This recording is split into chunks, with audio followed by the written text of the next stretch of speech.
Bendiciones, hermanas y hermanos.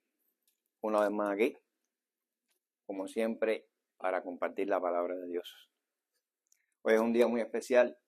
Me siento estimulado porque venía un poco dudoso. Decía, bueno, lo que voy a hablar hoy es también algo poco común en lo que yo acostumbro a hablar, pero las presentaciones que han habido, los testimonios y las oraciones, yo le estaba diciendo a mi esposa, han preparado la cama para que yo dé mi predicación. Entonces, con humildad, con toda humildad, voy a compartirla. Pero antes voy a orar. Hoy sí voy a orar. Yo siempre me acojo a la oración que se hace antes, pero voy a orar yo. Permítanme. Padre, te doy gracias en esta hora porque tú me estás escogiendo con todas mis debilidades, con todas mis faltas, con todo lo que yo tengo de insuficiencia humana como tu instrumento. Yo te pido que tú me uses, Señor. Yo te pido que seas tú quien tomes mis labios y que la palabra no sea mía, sino tuya, y que tú le des el alimento que en este momento tu iglesia necesita escuchar. Yo me pongo en tus manos, Señor, así que con la misma humildad con que estoy subiendo a este estrado santo, permíteme descender. En el nombre de Jesús. Amén. Vamos a hablar de Dios, o sea, la palabra de Dios y la falsa ciencia. Yo no estoy contra la ciencia. Admiro, respeto, me acojo a los dictámenes científicos y a aquellas personas que trabajan en el campo y en el área de la ciencia cuando hacen un trabajo real, consciente, verdadero, comprometido y honesto. Pero en este tema que tiene que ver con la Biblia y el tema que tiene que ver con lo espiritual, así como ha habido de la parte de la iglesia personas, pastores, congregaciones, líderes y voceros que han mentido, que han dicho cosas que no han sido la realidad para exaltar a Dios o por orgullo para ellos mismos tomar una posición y un renombre.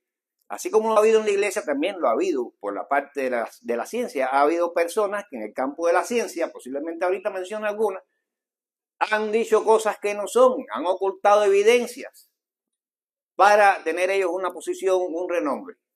Pero para nada, ningún cristiano verdadero y que conozca la Biblia está en contra de la ciencia. La ciencia está puesta por Dios y a la ciencia le debemos prestar atención cuando tenemos problemas de salud, porque este cuerpo que ustedes ven, este cuerpo que nosotros tenemos, cuerpo físico, no está redimido. El alma y el espíritu lo están, pero el cuerpo físico, Pablo lo decía, ¿quién me librará de este cuerpo de inmundicia? El cuerpo es una cosa física todavía sujeta al reino material y sabemos quién es el príncipe del reino material. Pero vamos a hablar hoy de ciencia, falsa ciencia y Biblia, y yo quiero comenzar leyendo en la Biblia en Juan, ya que estamos tratando Juan. Le preguntaba al hermano Yodani y me dijo, no, seguimos tratando Juan.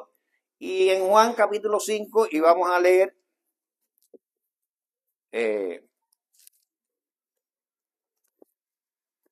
Juan capítulo 5, versículos, si no recuerdo mal, 31, vamos a buscar aquí los apuntes. Exacto. Juan capítulo 5, no, Juan 8, 32. El 5 es en otro versículo. Juan 8, 32. Versículo cortico, Juan 8, 32. Que dice lo siguiente. Y conoceréis la verdad, y la verdad os hará libres. Pero vamos a empezar también con el versículo 1. O sea, el versículo 1, Juan 8, 31. Dijo entonces Jesús a los judíos que habían creído en él, si vosotros permaneciereis en mi palabra, seréis verdaderamente mis discípulos y conoceréis la verdad, y la verdad os hará libres. Eso se lo dijo él a los judíos. Por tanto, nosotros lo tenemos que asumir con mucho más seriedad. Nosotros tenemos que permanecer en la palabra de Dios. Y después vamos a ver realmente en griego este permanecer, ¿qué quiere decir? Y vamos a ver un par de palabras más en griego. Hoy no son 15 minutos, hoy me voy a extender un poquitico y espero que no los aburra. La palabra de Dios no aburre. Si fuera palabra mía quizás lo aburría, pero es palabra de Dios. Estamos viendo que da pena muchas veces que haya cristianos y haya iglesias en el mundo entero que viven un cristianismo meloso, un cristianismo acomodado, suave, la alabanza, la iglesia, las comiditas, los cumpleaños y todo eso es bueno, pero no salen como de un círculo vicioso. No estoy hablando de esta iglesia, por supuesto. Aquí yo he visto actividades, he visto que se promueven estudios, yo he visto que se hace cosas, pero me estoy refiriendo, ustedes saben lo que yo quiero decir. Iglesias como que acomodadas y están viviendo realmente indiferente a la demanda que el mundo de hoy le plantea a una iglesia que debe estar viva, activa y poderosa predicando la palabra de Dios. Sin embargo, ellos están como que no entienden esto, están cómodos. Déjenme decirles que el versículo que dice cuando digan paz y seguridad vendrá sobre ellos el fin repentinamente. Eso no se refiere al mundo. Lean bien el contexto, que eso se le está diciendo a la iglesia. Cuando la iglesia diga paz y seguridad, sobre ellos vendrá destrucción repentina. Eso es una advertencia a la iglesia. La gran mayoría de las personas que no interpreta bien el contexto dice que eso es para el mundo. Eso es para la iglesia. Si una iglesia se siente feliz y paz y tranquila y no tiene problemas con el mundo, esa iglesia no está predicando. Y esa iglesia no está mostrando realmente lo que es el evangelio. El evangelio es una doctrina que choca con el mundo, sobre todo el actual, en las formas que está tomando y cómo están las circunstancias, las nuevas tendencias que están apareciendo. La doctrina de Jesucristo cada vez va a ser más chocante con lo que este mundo es. Y la iglesia va a estar cada vez más, la verdadera iglesia que se mantiene firme en la interpretación de la Biblia, cada vez va a estar más en contraposición con lo que está sucediendo. En mis años de pastor, no son pocos, tampoco son demasiados, ni yo me doy de muy pastor, pero he visto en mis años de pastor líderes, pastores e iglesias, que entre ellos puedo contar con los dedos de una mano mía, los que han entendido tres cosas fundamentales. Y lo primero es que si a los fariseos, Juan capítulo 5, versículo 39, a los fariseos se les mandó a escudriñar las escrituras, a nosotros mucho más. Porque nosotros nos decimos discípulos de aquel que es autor de las escrituras. A los fariseos se les mandó a escudriñen, porque ellos hablan de mí. Pues a nosotros se nos dice, no hay ni que decirnoslo. Tenemos que escudriñar las escrituras mucho más. Y vamos a ver después qué cosa es la palabra escudriñar, porque esto tiene que ver mucho con el idioma fundamental, el idioma original, como les voy a decir después. Escudriñar, y es lo segundo. Lo primero es que si a ellos se les dijo, a nosotros más. Lo segundo es que comprendamos nosotros qué cosa es escudriñar. Escudriñar viene de la palabra hebrea bakash, que es la palabra hebrea bakash, la encontramos en la concordancia Strong, que toda la iglesia la conoce, con el número 1245, y significa, escudriñar significa no leer, no, escudriñar la escritura requiere que aquel que va a dirigir el estudio sobre la escritura conozca fundamentos del idioma hebreo. Escudriñar las escrituras, escudriñar significa, en la etimología hebrea de la palabra, quitar capa de sobre capa, inquirir, ser inquisitivo, ser un investigador profundo, ir a los vericuetos de lo que ese conocimiento tiene. De hecho, incluso la palabra bakash en hebreo dice que es escudriñar especialmente en oración y adoración. Porque no a cualquiera Dios le va a revelar su secreto. El único que puede entrar verdaderamente en el sot de Dios, en el secreto, en los secretos de Dios, es el que escudriña en el espíritu, en oración y en adoración. Así es como hay que estudiar las escrituras. No es bien y cumplí 2 horas de un seminario que me están dando y me fui. Los bereanos tenían mucha razón en eso. Iban allá después que les predicaban, iban a escudriñar. Si era cierto, en la concordancia Strong, que analiza los idiomas originales de la Biblia, arameo, hebreo y griego, tiene el número 1245, la palabra bakash. Y en griego es Ereunao. Ereunao, y significa investigar minuciosamente, porque Jesucristo se lo dijo también a los fariseos, nosotros tenemos que entenderlo.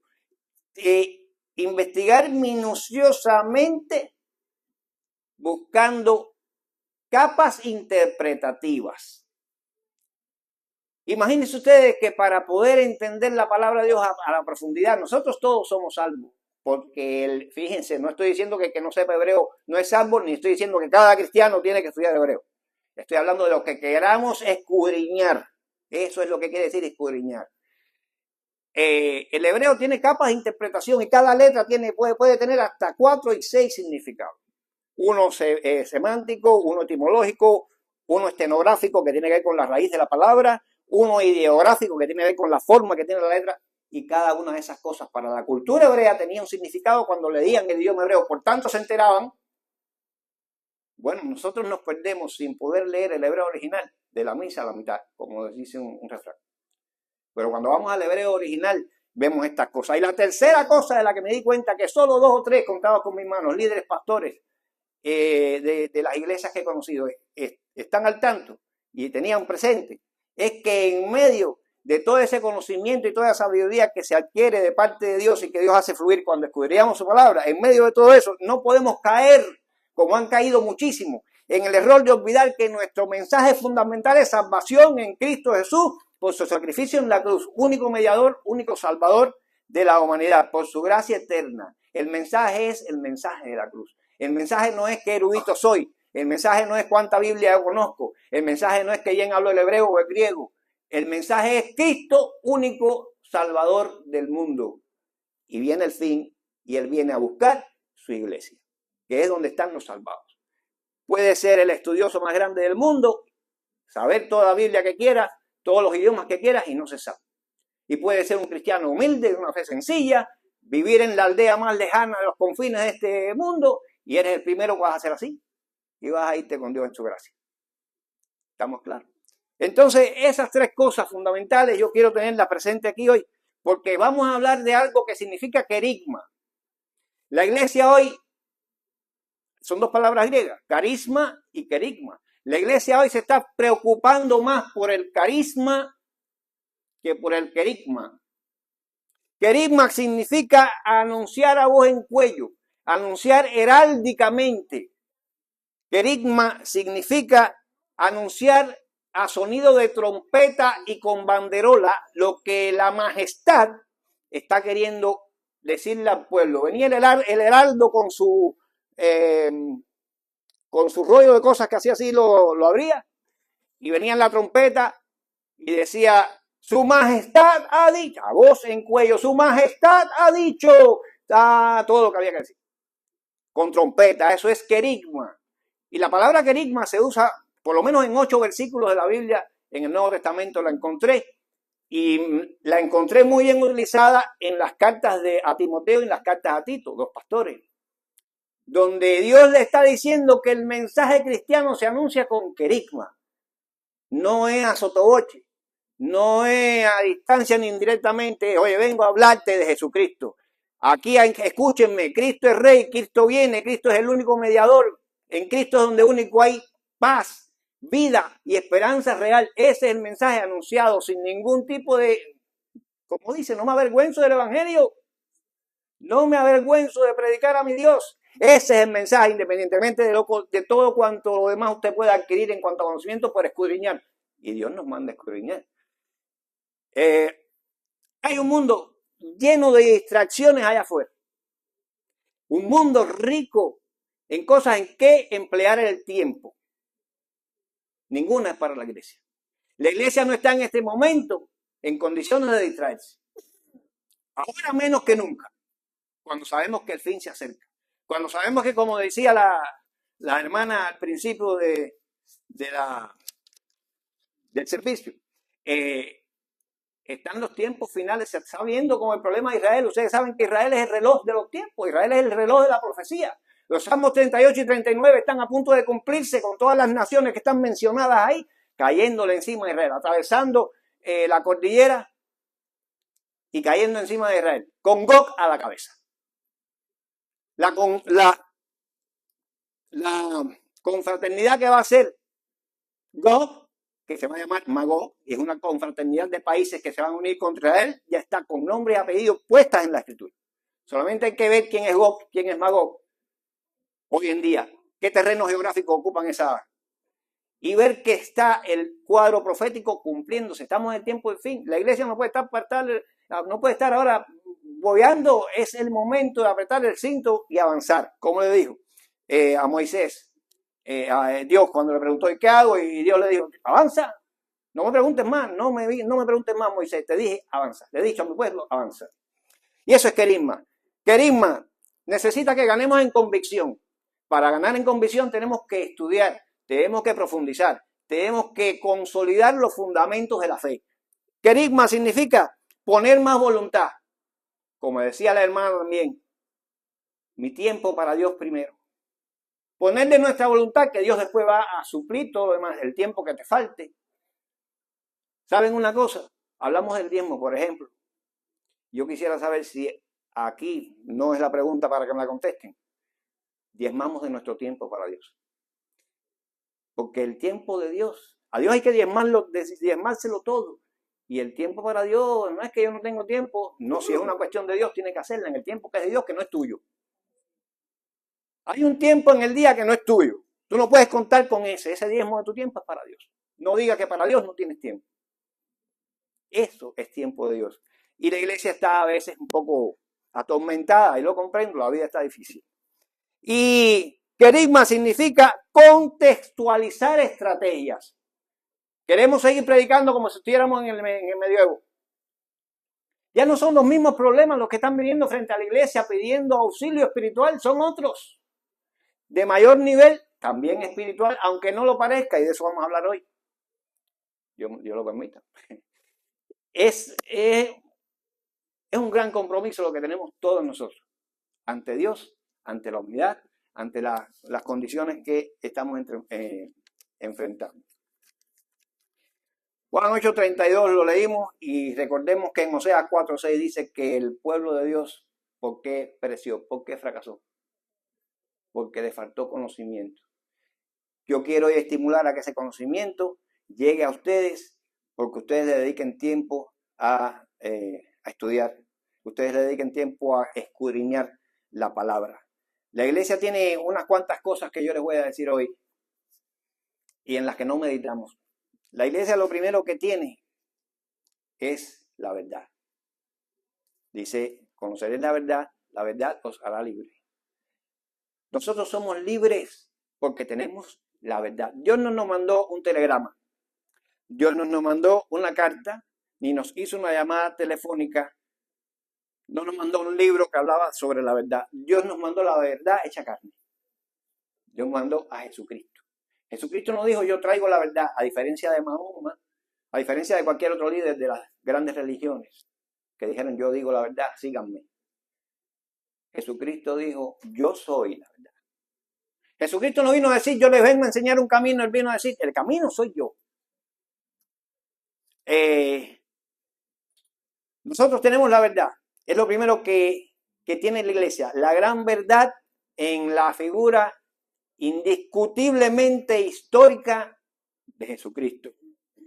Pero las corrientes modernas de ciencia, de filosofía y la tendencia ahora a enseñar en las escuelas es apartarse de la existencia de Dios, negarla.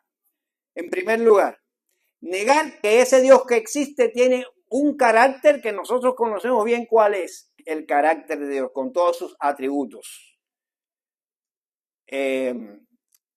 Y por último, dejar ciego a toda la humanidad y sobre todo al ámbito académico, las instituciones donde se enseñan, se instruyen a las masas, dejarlos ciegos con respecto a un plan de salvación tan perfecto, tan bien estructurado y demostrado, tan bien demostrable hacia los demás, incluso por medio de la ciencia y de los datos de la historia, un plan de salvación que ese Dios tiene para la humanidad, para aquellos que lo acepten en su vida y comprendan que ese es un Dios creador de todo cuanto hay y existe.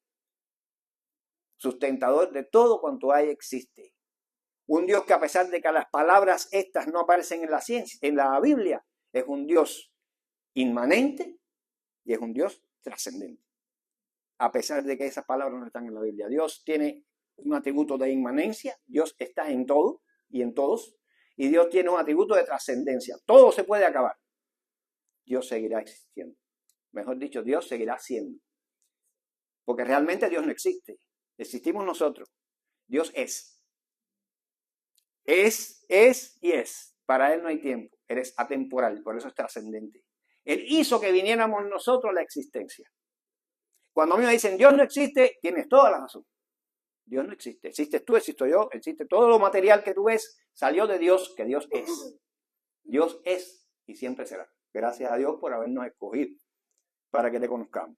Pero estas cosas quedan, iba a decir obnubiladas, obnubilada quiere decir opacada, opacada, en María Antonia, obnubilada quiere decir opacada. Porque siempre, mi familia está, las palabritas que usa, la gente no entiende. Quedan opacadas estas cosas por las tendencias nuevas que están surgiendo en el campo de la instrucción, de la enseñanza, de la educación. La humanidad se multiplica diariamente y va creciendo diariamente con ella y va desarrollándose diariamente con ella la maldad.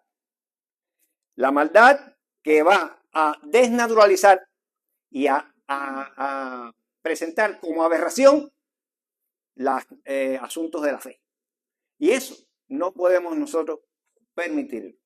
La humanidad se está criando, se está desarrollando con personas llenas de indiferencia, no me importa Dios, con personas llenas de interés mal encaminado, ya sean intereses materiales que tienen a un lado lo espiritual, así como intereses espirituales mal encaminados. Y la humanidad se está desarrollando en total rebeldía, cada vez peor en cuanto a lo que Dios es, en cuanto al mensaje de la iglesia. Y ahí lo vemos también. Yo decía, me están preparando la cama para lo que voy a decir, el antisemitismo. Las naciones semitas son las que se desarrollaron en el mundo a partir de Sem, el Hijo de Dios. Las naciones semitas se contraponen a las naciones coránicas. Son los ismaelitas.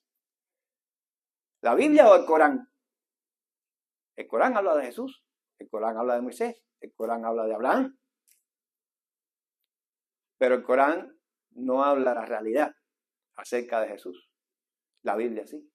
Entonces, todo lo que es semita, todo lo que tiene que ver con las naciones que adoran a un Dios verdadero y creador, es aborrecido por los movimientos terroristas que sobre todo han hallado un caldo de cultivo en estas naciones coránicas. Me estoy refiriendo al Islam, me estoy refiriendo a la yihad islámica. No estoy diciendo musulmanes. El Islam es una excisión, el Islam es una desviación, una separación de la fe musulmana. El Islam, y sobre todo el Islam fundamentalista, todas estas organizaciones terroristas son islámicas. Y tienen un odio fatal contra las naciones semitas. Entonces, la iglesia tiene esto, pero la iglesia también tiene el conocimiento de esa verdad. El Dios que adoramos nos trae a Él como rebaño. ¿Qué hace el dueño de un rebaño entre otros rebaños para no perderlo? Para ser reconocido que es de Él. ¿Qué les hace? Les pone un sello. Les pone lo que en hebreo se llama, en griego se llama esfragizo. Eso es un sello, una marca. Y entonces, cuando la Biblia dice que somos sellados por el Espíritu Santo, la palabra que se usa es esfragizo. El esfragizo es una marca que se pone que es imposible borrar. Una marca indeleble. Una marca que todo el mundo ve y si son mis iniciales, eso que está marcado con ese sello mío. Dice que somos los llamados del nombre de Dios. Cuando la terrible cosa de la Torre de Babel, donde Dios confundió todos los idiomas de la humanidad, o sea, los hizo no entenderse más, porque aspiraban a ascender y ser iguales a Dios.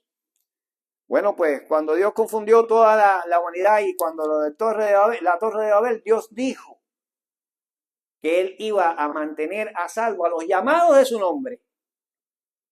A los llamados de su nombre, porque su nombre estaba en ellos. Ahorita hablaban del ADN. Repito, me estaban preparando la cama para todas las cosas que voy a decir. El ADN sencillamente nuestro muestra que los enlaces de los periodos recurrentes de la hélice del ADN, esos periodos recurrentes de la hélice del ADN tienen enlaces de sulfuro. Y esos enlaces de sulfuro en nuestro ADN están a distancia de 10, 5, 6, 5. Y luego se repite la misma distancia de un enlace de sulfuro al otro, 10, 5, 6, 5. Y 10, 5, 6, 5 es el valor de las letras del tetragramatón, que es la palabra del nombre de Dios, Yahvé. Yod, Hei, Vav, Hei. Yod vale 10. Hei vale 5. Vav vale 6.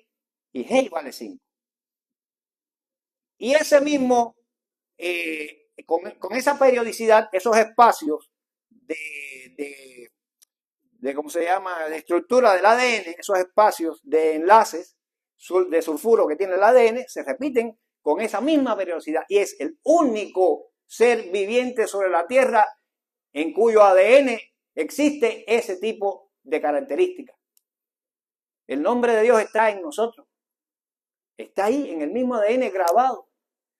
Entonces, cuando sucede lo de la Torre de Babel, Dios hace esta declaración y luego, al descubrirse el ADN y descubrirse este detalle, bueno, pues tiene mucho que ver, es bastante coincidente ese descubrimiento científico con lo que ya Dios planteaba. Mi nombre está en ellos. La iglesia tiene conocimiento de esta verdad, somos llamados de su nombre y somos llamados de su nombre y a Él nos debemos.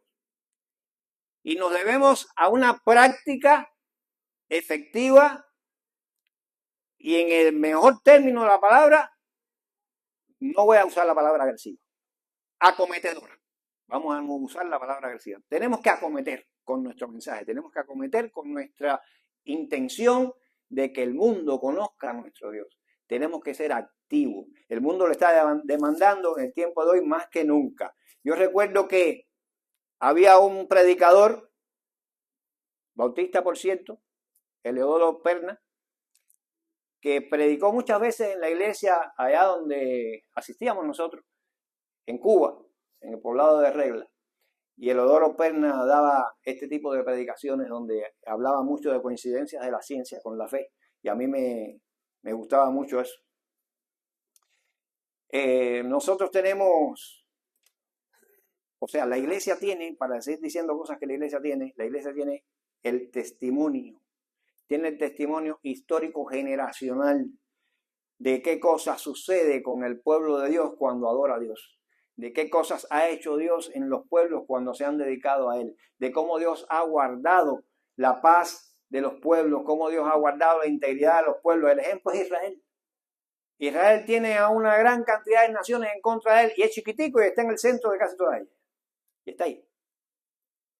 Israel y su fe ha sido más atacado, más odiado. Y sin embargo, Dios lo mantiene ahí. Pero tenemos el testimonio histórico generacional y tenemos también el testimonio individual experimental que nos mantiene. Ese testimonio debemos llevarlo a otros que también están en busca de la palabra de Dios. El testimonio individual de cada uno es tan impactante que, por ejemplo, con el mío, he logrado llevar a otras personas al conocimiento de mi fe, solo con mi testimonio. Pero un testimonio real, un testimonio que viví, un testimonio donde yo no tengo que inventar nada, un testimonio donde con él, para nada, yo estoy exaltándome a mí, un testimonio con el cual yo estoy exaltando al Dios de la creación.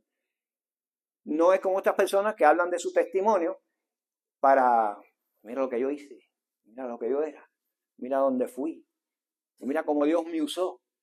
No, y se los digo porque yo voy a hablar un poquitico breve de mi testimonio. Y todo lo que voy a decir de mi testimonio, primer testigo es Dios, pero aquí toda mi familia que está presente, las familias mías que están presentes aquí, mi esposa, mi hermana, Jimmy, que es mi pastor en este momento, mi sobrina, saben que no voy a mentir en nada.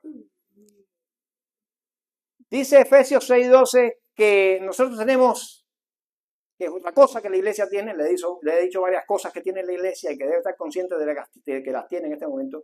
Nosotros tenemos enemigos. La iglesia tiene enemigos. La iglesia trata de no ser enemiga de nadie.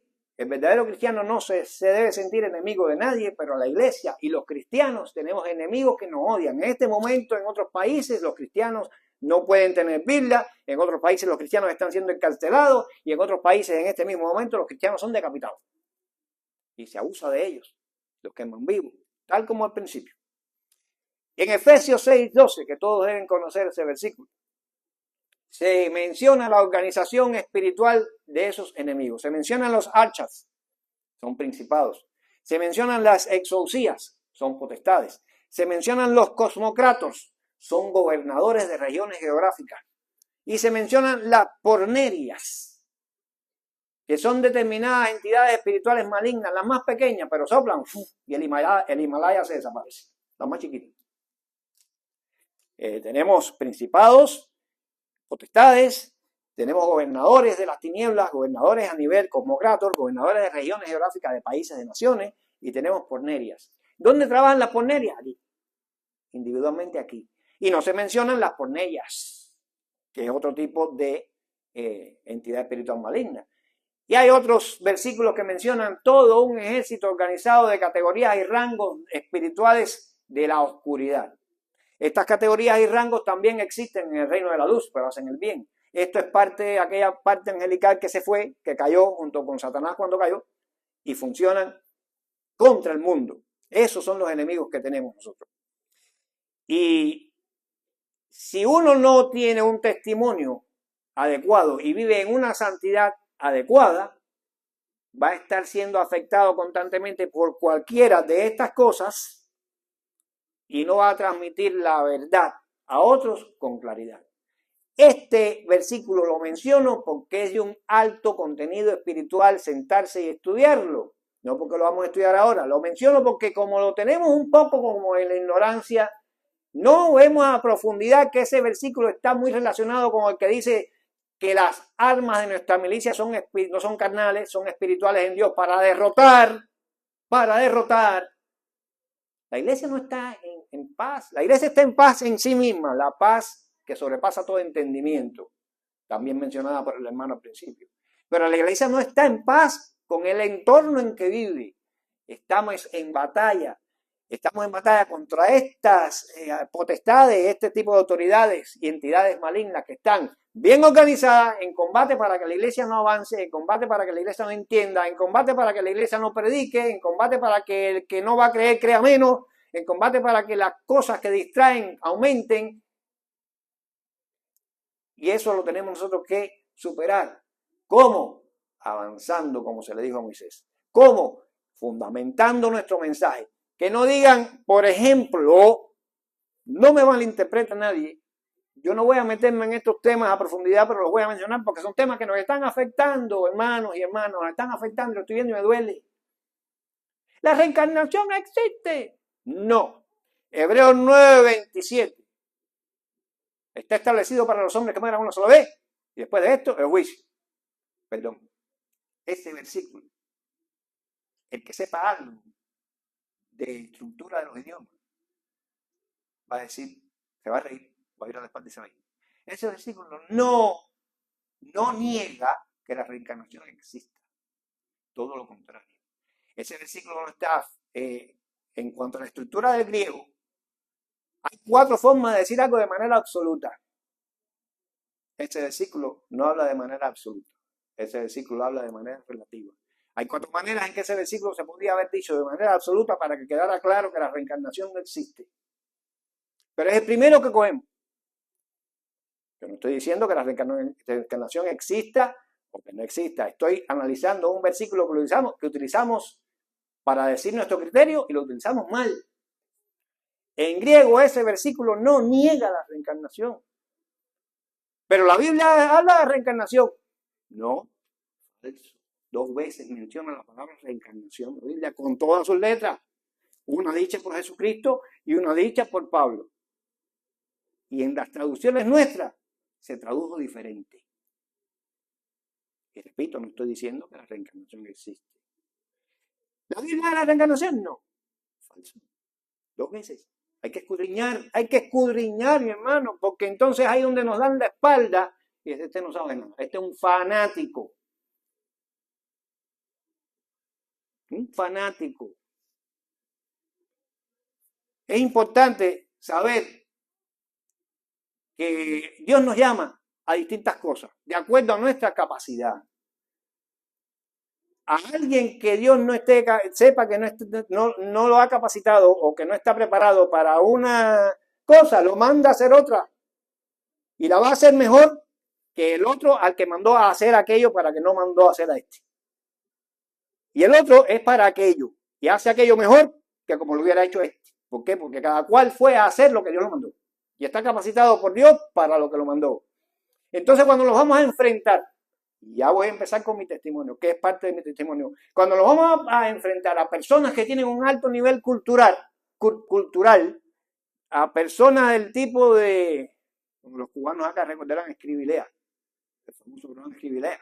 Esos doctores del programa Escribilea que sabían de literatura, sabían de historia, sabían de todo. Y lo que le preguntaran ellos lo adivinaban. Eran doctores de la ciencia. Cuando uno se va a meter en ese ámbito, uno tiene que estar preparado para que estas palabras, estas preguntas, estas cosas aparezcan y uno tenga una respuesta verdaderamente bíblica que deje a la otra persona diciendo, he hablado con un hijo de Dios o con una hija de Dios. ¿Verdad que me ha dejado pensando? Mi testimonio es que yo veía cosas en el mundo espiritual desde pequeño y yo decía, aquí hay algo que yo no estoy entendiendo y que a mí nadie me está enseñando. Voy a ir muy a grandes rasgos, no muy específico. Y yo dije, yo tengo que saber porque la ciencia, yo tengo que estudiarla más a profundidad. A mí hay que explicarme lo que me pasa, lo que yo siento, lo que yo veo. Y en este rodar de la vida, participé en casi todo buscando mi verdad. Casi llego a ser rayado en Palo Mayombe. Casi en el poblado de Regla, en Cuba. Casi llego a ser rayado en Palo, casi ahí. A pie de fundamento con todos los hermanos ahí, me iban a rayar. ¿Y sabe qué revelación tuvo el Tata? O sea, el jefe del juego aquel, el Tata. Dijo, no, a él no lo pueden rayar. Rayar significa cortarte la carne. Y al final del juramento ese que hay que hacer, cogen un gallo y con el pico del gallo te arrancan aquí. Y ciertas cosas más que se hacen. Y aquel jefe de aquel juego de palo dijo, a él no lo pueden rayar, a él hay que pintarlo porque él es hijo del Altísimo. Hasta él Dios se lo reveló, no me lo toques. No me lo vayas a tocar que sea hijo mío. Finalmente no llegué a rayarme porque entonces entre ellos mismos se hizo una confusión. El brujo del grupo, el que hacía la brujería, el encargado de eso, tiene su nombre, pero bueno, porque vamos a entrar en eso. Contendiendo con el jefe. No, porque hay que hacerlo. Y el jefe decía, no, que yo te digo que no. Y yo dije, me voy. Ustedes no saben, ustedes mismos no saben lo que quieren ni lo que hacen. Salí. Me salí de ahí, pero en ese tiempo, este que está aquí, consultaba espiritualmente y pasaban por mí y tomaban mi identidad y se metían en mi cuerpo 5 identidades espirituales y hablaban. Y decían cosas bárbaras y hacían cosas tremendas. Lo espiritual existe, lo espiritual es tremendo. Lo espiritual es algo que la ciencia con sus métodos actuales no puede explicar. Quizás tenga alguna noción de haber visto el fenómeno, pero no lo pueden explicar. De ahí, un buen día oigo ya me convertí al evangelio, vamos a saltar. Llegó un momento que me convertí al evangelio, no voy a decir cómo, me convertí al evangelio. Estoy oyendo un programa en Radio Ciudad de La Habana, por la radio, donde hay alguien hablando acerca de un tema, donde él toca la Biblia en ese tema. Ya había convertido, ya yo era estudiante del 4º año del seminario pastoral, y ese hombre no está hablando la verdad, está usando la Biblia. Era un ecuatoriano de nombre Cristian Hernán Almeida León, y apenas dieron el teléfono de la emisora, yo llamé y le dije, yo soy fulano y yo quiero que usted le diga a ese que está interviniendo ahí que yo soy pastor y yo era pastor auxiliar de la iglesia evangélica pentecostal de la Asamblea de Dios en Cuba. Yo quiero hablar con él, que si puede llamarme a este número. Efectivamente, terminó el programa y el hombre me llamó. Dígame que no, yo soy el Cristian Hernán Almeida León. Usted dijo que yo decía, sí, mire, yo necesito hablar con usted porque usted ha tenido varias imprecisiones. Claro que no le puede decir uno a nadie, tú estás hablando mentira. No, uno debe saber cómo se conduce porque si no a uno no lo escuchan. Usted ha cometido ciertas imprecisiones y yo quisiera entrevistarme con usted. El hombre me dio su dirección y esa misma tarde estaba yo en la casa del hombre buscándolo. Quedamos en una entrevista. ¿Le puede llevar otro pastor? Sí, como no, puede, perfecto. Aquel pastor se sentó conmigo y estaba enfrente de él y él nos narró las experiencias que él había tenido. Él es un investigador de la Academia de Ciencias, servía en aquel momento en el Museo de la Academia de Ciencias como espeleólogo. Y él estaba hablando de una cueva llamada Cueva de los Tallos. Ustedes habrán oído hablar, quizá alguno de ustedes sepa lo que es la Cueva de los Tallos. Y la Cueva de los Tallos tiene un testimonio donde en ella se encontraron gigantes de 3 metros, esqueletos de gigantes de 3 metros. Ahí ven las gigantes, que hubo gigantes en la tierra. Esqueletos de gigantes de 3 metros. Y él decía serias cosas, y usaba la Biblia, pero mal, no enfocaba bien. Y en esa entrevista, ese hombre terminó llevándome a mí a un grupo, estamos hablando del año 1997 a 98, me llevó a un grupo que trabajaba en ese momento, todavía existe ese grupo en Cuba, trabaja con la Comisión Cubana del Espacio, se llama así, es una dependencia de la Academia de Ciencias que primero fue presidida por un coronel de apellido Colmenero, murió de cáncer, y después fue presidida por José Armando Falcón, el cosmonauta cubano que iba con Tamayo, se entrenó con Tamayo en la Unión Soviética, después Tamayo fue el escogido para volar. José Armando Falcón dirigía esa Comisión Cubana del Espacio. Y me introdujo en aquel grupo de investigación y durante 21 años yo estuve trabajando con la Academia de Ciencias como teólogo en medio de esas investigaciones, viendo y oyendo cosas que ustedes no imaginan, fenómenos erráticos que la ciencia no es capaz de explicar, porque un fenómeno errático es aquel que no se puede controlar en un laboratorio, que no se puede medir, que no se puede predecir cuándo va a suceder, pero sucede y está ahí. Y la cantidad de cosas que yo aprendí ahí, bueno. En aquel momento yo no sé si yo le hice un bien o un mal a aquel pastor que me acompañó. Pero yo creo que él aprendió algo. ¿Aprendiste algo? Porque no sí. Bien. Él estaba allí. Él se entrevistó conmigo. Y ese pastor, y ese investigador me ha dado a mí la ayuda que me faltaba para yo estar equipado para enfrentar hoy el asedio que tiene la Biblia y la fe por parte de tanta gente que están usando la internet para hablar de reencarnación, para hablar de las energías, para hablar de tanta cosa que no tienen el más mínimo conocimiento. Yo sé que esto se va a publicar y va a estar en las redes. Por eso yo quiero aprovechar y decirle a Juan José Benítez, usted está haciéndole jugo al anticristo. Escritor español, investigador de campo español, de ese fenómeno. Quiero decirle al doctor neurocirujano Manuel Sanz Segarra, usted está haciéndole jugo al anticristo. Con lo que está hablando acerca de la hipnosis, con lo que está hablando acerca de las energías y lo que está diciendo acerca de la Biblia. Está mal. Tiene que estudiar teología. Y igual que menciono a estos dos, puedo mencionar a muchos más. terminé este estudio delante de la persona, delante ahí de la persona que caminó por primera vez sobre la luna. Esto fue la primera conferencia que yo di en el año 98 y la di en el Salón de Meteorología de la Academia de Ciencias de Cuba. Delante de mí, sentado ahí, estaba Neil Armstrong, el cosmonauta, el astronauta, el primero que puso el pie en la luna. Estaba sentado ahí, estaba Roselena Simeón a su derecha, estaba Reinaldo Taladrid, bien conocido mío, allí del programa que ustedes conocen, Pasajeros Desconocidos. Y yo andaba en esa élite. Y hablaron de las cuevas de Ica, la cueva de los tallos en Ica, en Ecuador. Perdón, en Ica no, la cueva de los tallos en Ecuador. Ica es otro fenómeno.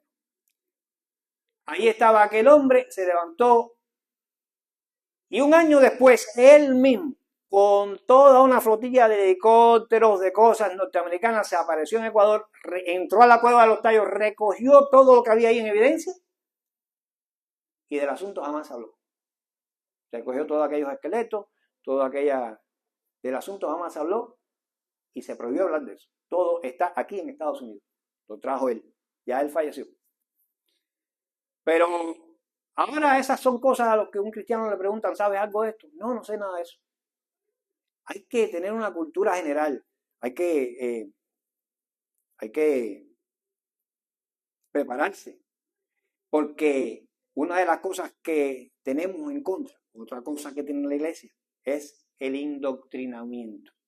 A las masas las indoctrinan. Indoctrinar quiere decir hacerte saber algo sin dejarte que tú busques más allá.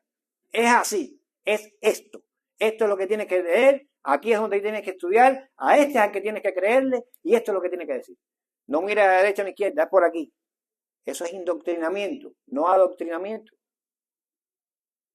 Y el indoctrinamiento está, sobre todo en los países ateos, es algo fuerte para vencer. Para vencer el indoctrinamiento, bien.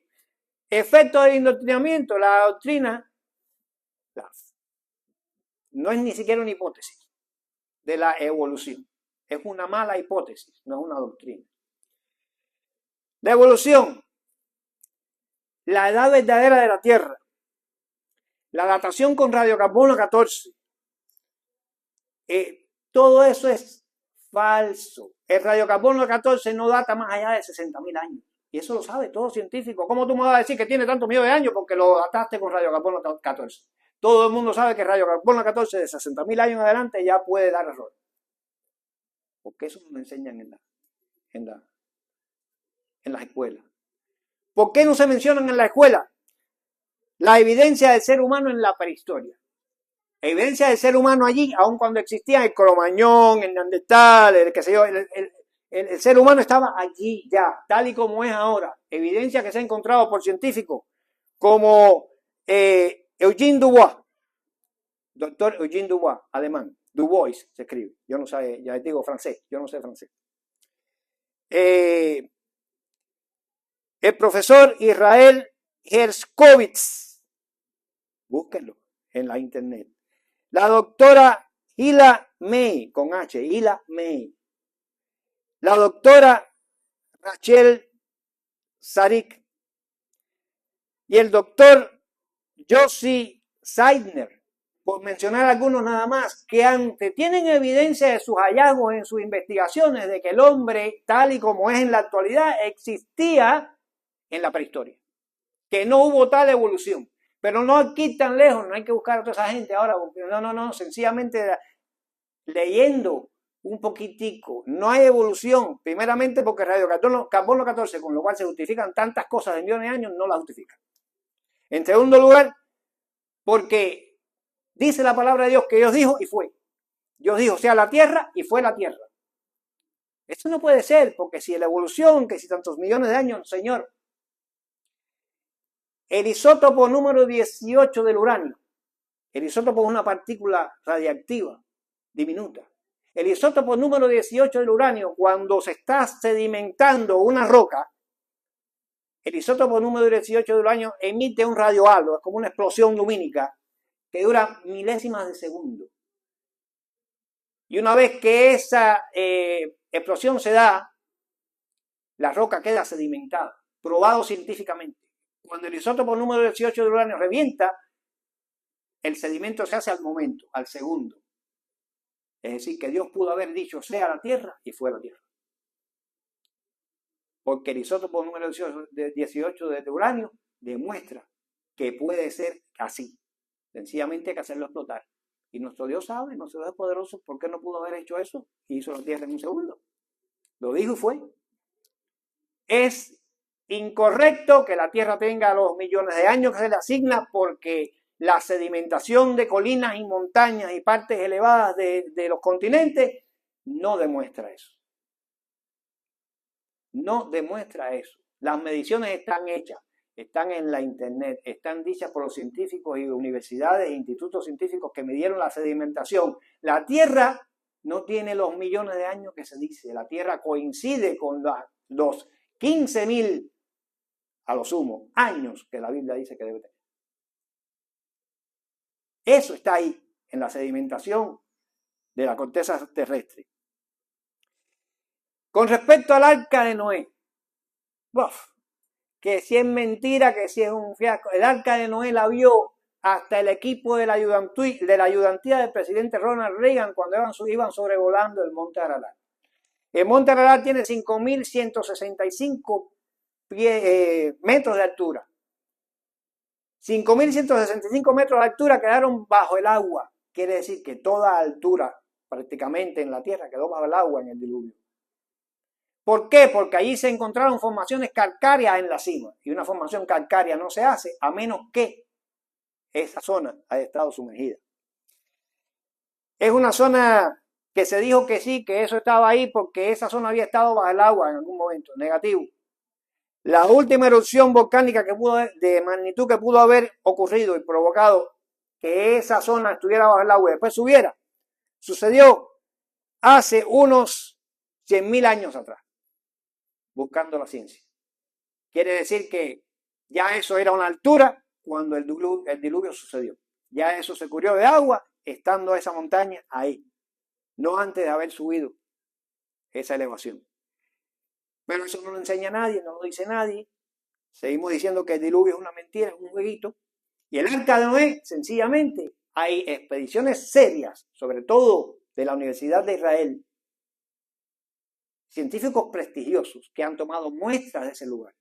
No puede ser porque si estuvo tanto tiempo bajo ese clima, que si se derritió, que si el terremoto de no sé qué año que creó el barranco Ajora la hizo desaparecer. El barranco Ajora se creó en un terremoto cuando ya estaba el arca ahí y las dos partes del arca partidas, una caída sobre ese barranco y la otra sobre el borde, se ven prácticamente bien vistas por satélite. Son pocas las etapas del año en que se puede ver, es una zona muy nevada, pero el arca de Noé no, porque de madera se pudrió. No se pudrió. El arca de Noé fue hecha de madera de gófero, que es un tipo de acacia. Y la acacia es un árbol resinoso. No se pudre, se vitrifica. Dios sabe lo que hace. Esa arca está vitrificada. No se pudrió esa madera, está ahí. Y la han visto prestigiosos científicos. El primero que la vio fue un piloto soviético, Vladimir Roskovsky. Y de él para acá han habido muchas expediciones. Claro, ha habido aquel que ha dicho que la vio, que ha dicho que trajo un palo, que ha dicho que... Y es mentira. Y los detractores de nuestra fe se apoyan de eso Pero la verdad, ¿por qué no lo dicen? Con esto mismo de los esqueletos y cosas de hombres anteriores a la prehistoria, hombres modernos. ¿Por qué no hablan del testimonio de Ernest Haeckel, científico alemán, que denunció cómo los museos alemanes esconden este tipo de hallazgos y no los ponen en los anaqueles en exhibición? Después que Ernest Haeckel dijo esto y dijo que iba a dar varios resultados más, apareció asesinado al segundo día. ¿Por qué no hablan de Austin Clarke, del Instituto Smith, que dijo que es imposible que las aves hayan tenido un tiempo de evolución una hacia la otra? Porque sencillamente cuando Austin Clarke, investigador prestigioso del Instituto Smithsoniano, fue a investigar los estratos de la Tierra, descubrió que los tipos diferentes de aves en su evolución iban apareciendo de manera súbita. Y no había nada, no había un escalón intermedio que denunciara, que evidenciara que una especie había cambiado a la otra. No existía, no es un solo eslabón que está perdido. Hablamos del eslabón perdido, son miles de eslabones perdidos para que una evolución pueda haber existido. Los monos, 46 cromosomas. Vamos a hablar de la fijación cromosomática. Los monos, 46 cromosomas. Los perros, 39 cromosomas. Las aves, de 76 a 142 cromosomas. Y los simios, 42 cromosomas. Ya, todo lo que esté ahí es mono, es ave, es un chivo, es un guanajo. Pero uno es una cosa y el otro es otra cosa. Porque hay una cosa que se llama fijación cromosomática. No existe en todo el estudio de fósiles evolutivos el número cromosomático intermedio que diga que una especie subió a la otra. Son muchos los eslabones perdidos. La evolución jamás existió. ¿Y por qué eso no se dice? ¿Por qué de eso no se habla? No, que era un grupo de póngidos. Los póngidos que luego derivaron a los homínimos y a los primates. Homínidos y primates. Póngidos. No, porque ya los póngidos no existen. Entonces, los homínidos derivaron a los primates, ahí está el chimpancé, el gorila, el orangután y todos los que quieran poner. Pero entonces los homínidos derivaron a la raza humana. Pero los póngidos que dieron fuente a esas dos derivaciones son animales que no existen. ¿Por qué no existen monos? No existen hombres ahora, los monos actuales, porque ninguno es un póngido. Ninguno es un póngido. Ahora nada más que hay homínidos y primates. Los póngidos no existen. Por tanto, ya no pueden dar. Ya esa es la respuesta de la evolución. ¿Y cuándo desaparecieron los póngidos? ¿Y dónde hay la evidencia de esa derivación hacia homínidos y primates a partir de póngidos? Entonces te ponen un cartelito donde hay un ala, una pata de lagartija, hay una no sé qué, y cuando viene a ver, tienes un brazo. Semejanza no es relación. Semejanza no es relación. Yo no tengo nada que ver con la lagartija, ni con la rana, nada de eso. Entonces, esta indoctrinación, este indoctrinamiento, es el que tenemos que vencer con conocimiento. Con conocimiento.